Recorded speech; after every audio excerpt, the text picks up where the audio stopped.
What is good, everyone? I'm Richard here from Weed City Soul, and we're here to do a little. Oh, son of a bitch! Hey, what's up? Sit down. Hi. Hi. Hi.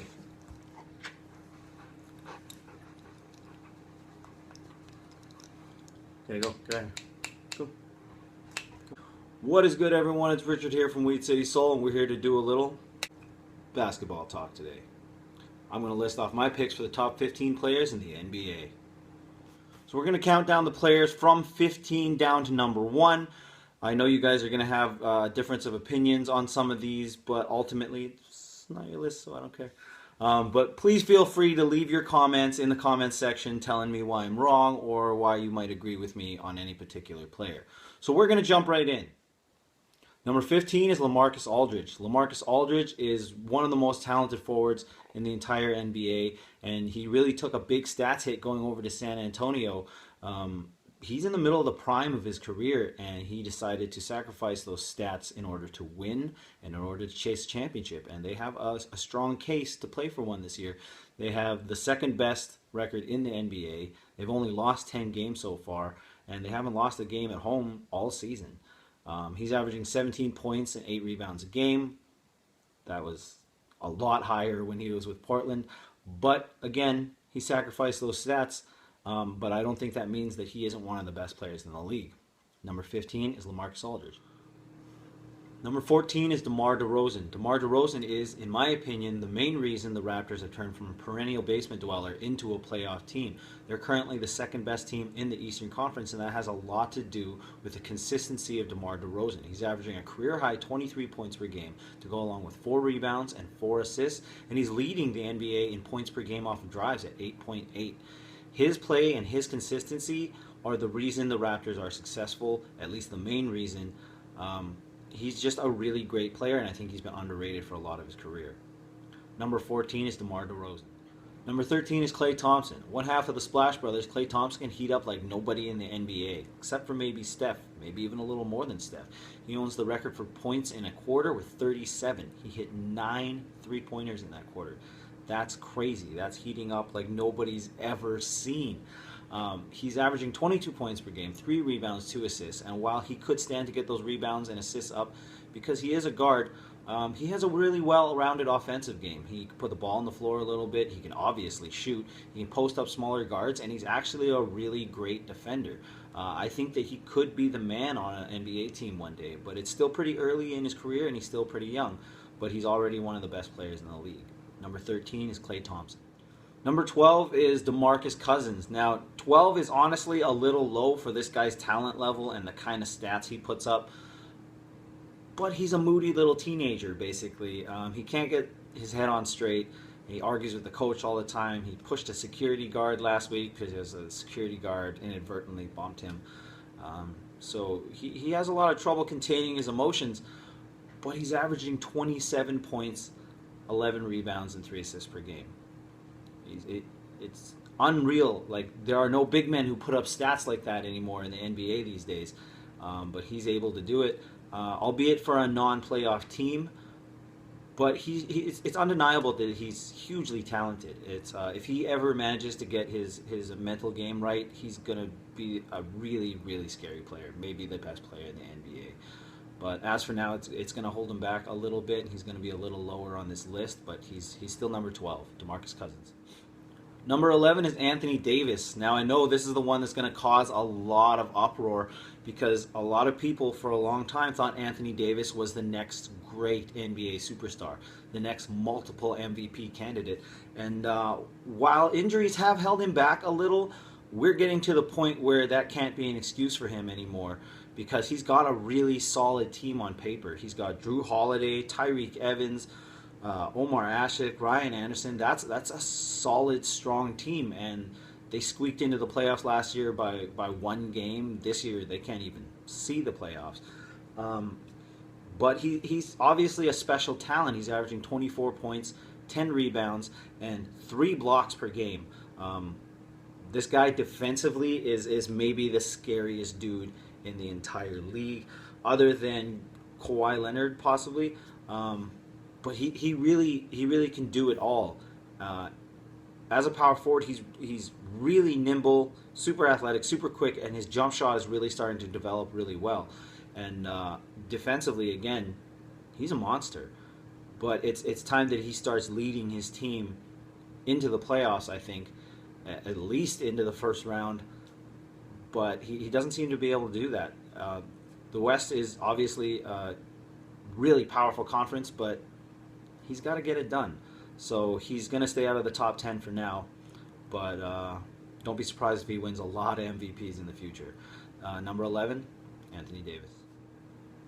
Number 10 is Blake Griffin. Blake Griffin is one of the most physically imposing players in NBA history. He's also one of the best in-game dunkers of all time. It's just him and Vince Carter fighting for that spot, really. But he's finally started to expand his offensive repertoire to the point where he's got a really reliable outside jumper. And he's got the best handles I've ever seen on a power forward. Last year, when Chris Paul was out with injury late in the season, Blake Griffin's play is what pushed the Clippers into the playoffs in a high seed. He's got that kind of talent where he can be the man on a Western Conference power team. And his rebounds have started to drop for the last few seasons in a row, but I think that has a lot to do with him being paired up with DeAndre Jordan, who's in his prime. DeAndre Jordan gobbles up rebounds like nobody's business. He's averaging 23 points, 8 rebounds, and a whopping 5 assists right now. I didn't mention how great of a passer he is on top of all those other skills. But Blake Griffin has had a few injury woes. He missed his rookie season.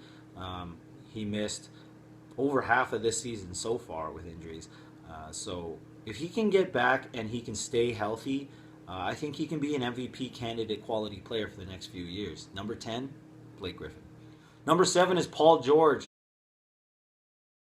Paul George is fresh off of that horrific injury where he basically snapped his leg in half, and people didn't know whether he was going to be able to come back or not as strong as he was before, and it turned out that he came back stronger. He's averaging a career-high 23 points per game, 7 rebounds, 4 assists, and for a sizable chunk of the season, the Pacers were in the top 3 seeds in the Eastern Conference, and it had a lot to do with how he was playing. His numbers have dipped a little from that point, but again, 23-7-4 is nothing to scoff at.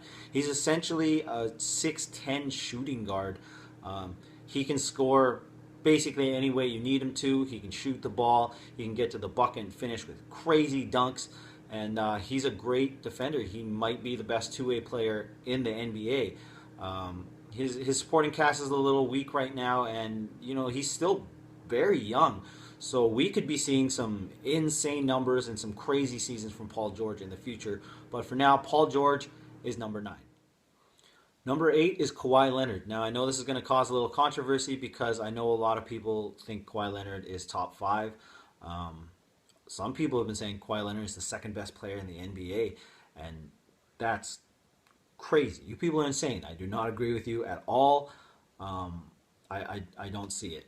I'm not even sure if he's a star if he's not on the San Antonio Spurs. But he is a very, very good player.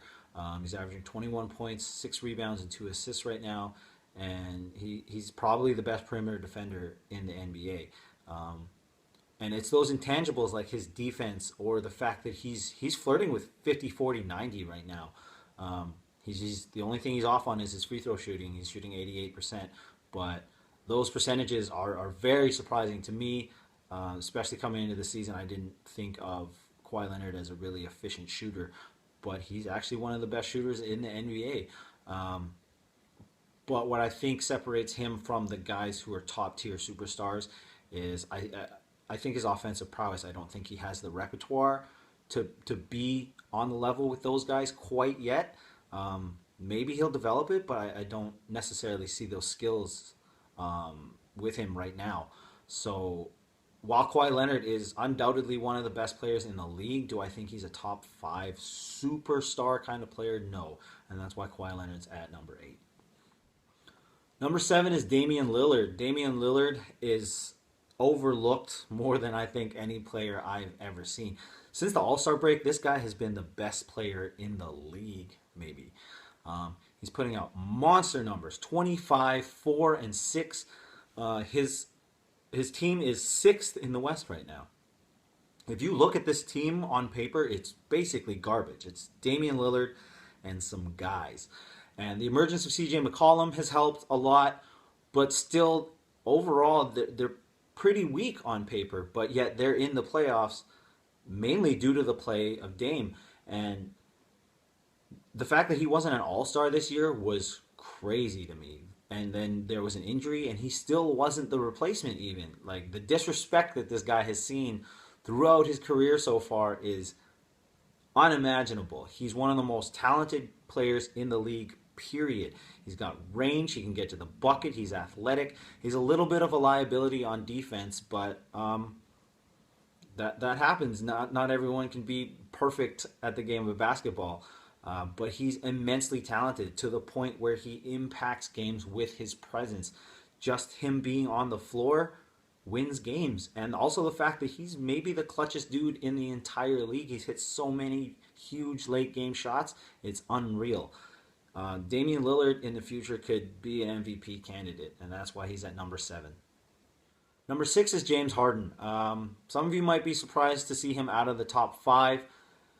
And I am too a little. When I was making this list, I was like, James Harden's top 5 player in the NBA. He's got to be there. But like, the more I looked at the list, I couldn't put him above other players on the list because his defense he's the worst defender in NBA history. It's actually that bad. The guy might as well just hold a big red cape out and just ole every time somebody attempts to dribble on him, because it's ridiculous how many times he is completely blanked on the defensive end, or just let guys blow by him. Even when he's keyed in on the offensive players, sometimes he'll just let them go by anyway. The guy does not give a shit about defense, even in the slightest. But now that we've got that out of the way, he's an absolute stat sheet stuffer. He's averaging 28 points, 6 rebounds, 7 assists per game. He's the best isolation player maybe in the NBA. This guy, you get him on the wing, one-on-one defense, and he just goes, and the defender is suddenly 8 feet away from him or fell on the ground unconscious. And from that point, he can get to the bucket and finish because he's very strong, and he's also a good shooter from outside. He's got great handles, he's a good rebounder, and he's got great court vision. He's just ultra talented. If he could just get his shit together on the defensive end, maybe he would have won that MVP last year. Who knows? But as it stands, it's atrocious. His defense is absolutely awful, and that's why I couldn't put him in the top 5. But James Harden is undoubtedly one of the most talented players in the league and of this entire generation. But he only makes number 6. Number 5 is Chris Paul. Chris Paul is the ultimate floor general. His game has always been based on skill and controlling the flow of the game. He is not the most physically imposing guy. He's 6 feet tall. But the way he impacts the game by controlling where everyone is, what everyone's going to do, and having the ball in his hands in order to make those guys successful around him is unmatched in this generation. He is everything you are looking for in a point guard. Unfortunately, he hasn't been able to win a championship yet, but this Clippers team is essentially the best team he's ever been on. So he's got a few years to get these guys all together to challenge for a championship. Although it doesn't even look like this year is his year, because the Warriors and the Spurs are just that good this year.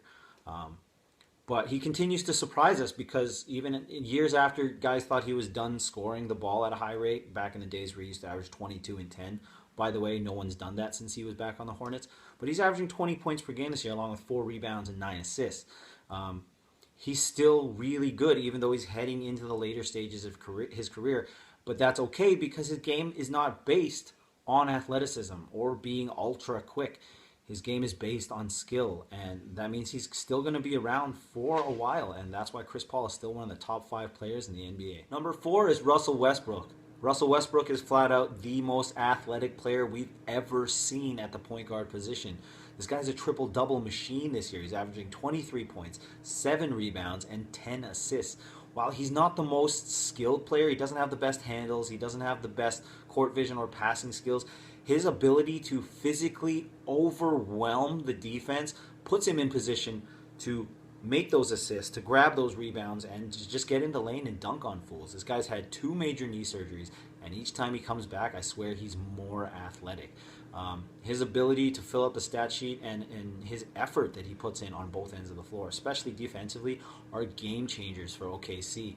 OKC has had a little trouble getting over the hump, but that probably has to do with how well Kevin Durant and Russell Westbrook really mesh together. They honestly don't really go together that well, especially when it comes down to moments like last week when Russell Westbrook just tossed up the craziest running three-pointer with a little time left on the clock to attempt to win the game. It may not work out long-term for that duo, but right now, as an individual talent, Russell Westbrook is undeniable. He's just so good at basically everything. So Russell Westbrook is number 4. Number 3 is Kevin Durant. Kevin Durant just came off a highly injury-plagued season, and honestly, I think a lot of people wrote him off because of the way he played last year, and when he came back, he just didn't look quite like himself.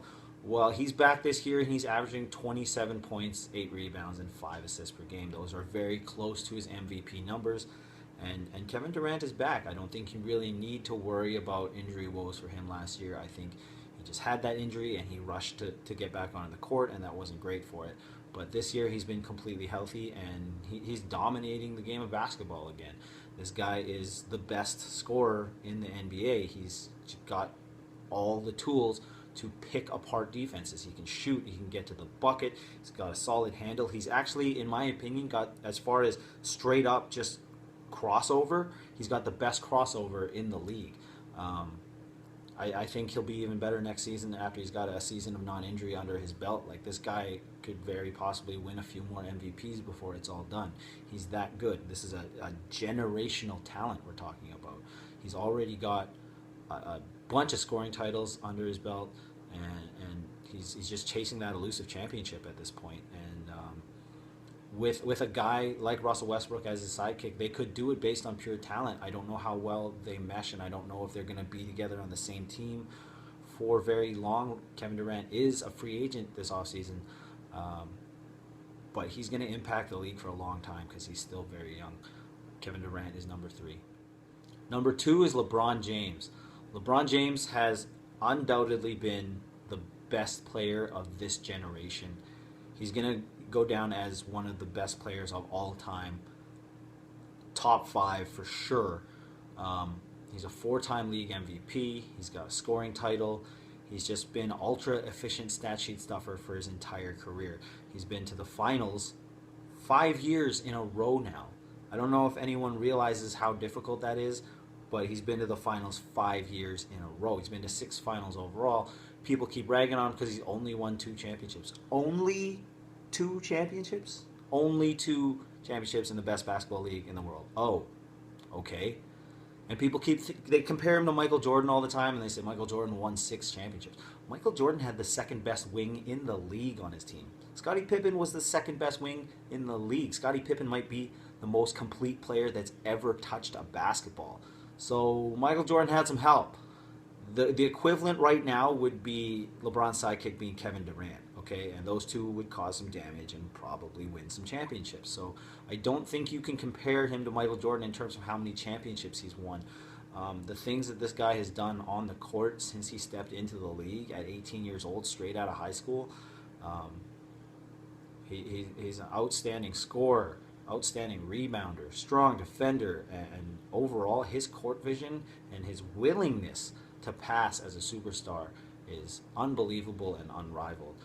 I don't see in any way how you can disrespect LeBron James. LeBron he's heading into the later stage of his career, but right now he's averaging 25, 7, and 6. 25, 7, and 6, and people are screaming that he fell off a ton. 25, 7, and 6 is LeBron James falling off a ton. Okay? This guy could still win MVPs. He's that good. So when you talk about how LeBron James is garbage now, or he can't lead a team, I think that's the complete nonsense. He's still arguably the best player in the league, but for this list, I have him at number 2. LeBron James is number 2.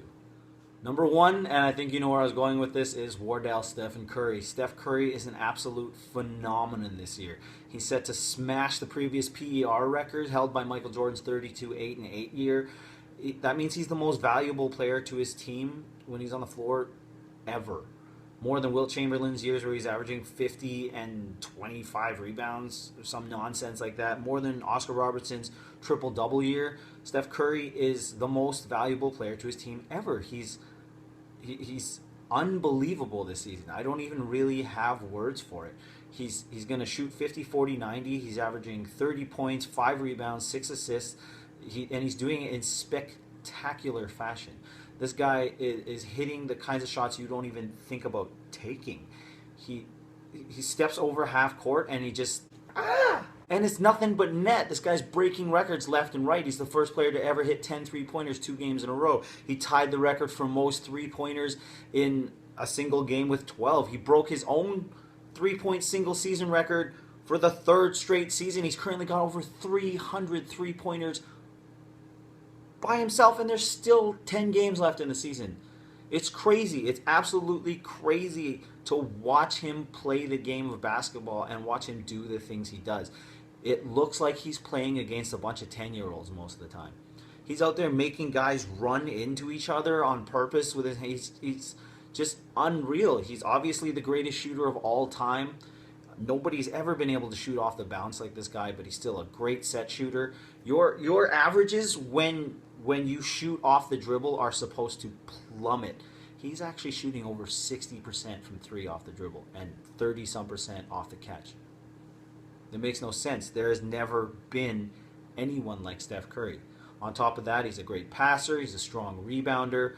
And his defense has improved a lot too, especially in the team scheme. He puts in a ton of effort, and you can't say that you can just attack Steph Curry and get buckets anymore. That used to be something you were able to say. He's also leading the NBA in field goal percentage in the paint, so you can't say that Steph Curry is just a shooter anymore. This guy gets to the bucket and he finishes. I don't really have a lot more descriptive words for how good Stephen Curry is at the game of basketball. If you can't appreciate it and you're one of those people who's just looking for flaws in his game, I actually feel sorry for you because you're missing something really, really special here. And he's a cultural phenomenon at this point. He's the top shoe seller in basketball right now for Under Armour. He's an advertising dynamo. He's got tons of sponsorships. He's super likable. Everyone wants a bit of that Steph Curry, and he's more than happy to oblige. His pregame routine is the biggest show in the NBA right now. People show up by the thousands to watch him shoot around before the game because he's that entertaining. Steph Curry, he's only 28, so he's maybe got a few more years left of this. I could imagine at least 2 or 3, and that's a scary thought. Sometimes I watch him and I feel like that guy's a witch or something. Like the kind of shots he tosses up where he's switch-footed or a guy is this close to his shooting hand or his face and he still makes it. He's sat out 18 fourth quarters this year, 18 of them, and he's leading the league in scoring. Can you imagine if he had played any of those fourth quarters? It's unbelievable. I'm out of things to say. Steph Curry is the best player on the planet right now. He's the best player in the league, and he's number 1 on my list for top 15 players in the NBA. I'd like to sincerely thank you guys for watching. That was my list of the top 15 players in the NBA. If you have a difference of opinion or you just like to chime in, please comment below. If you enjoyed this video, please like and subscribe and follow us on Instagram at Wheat City Soul. I'm Richard from Wheat City Soul. They're just shoes, and this is just ball.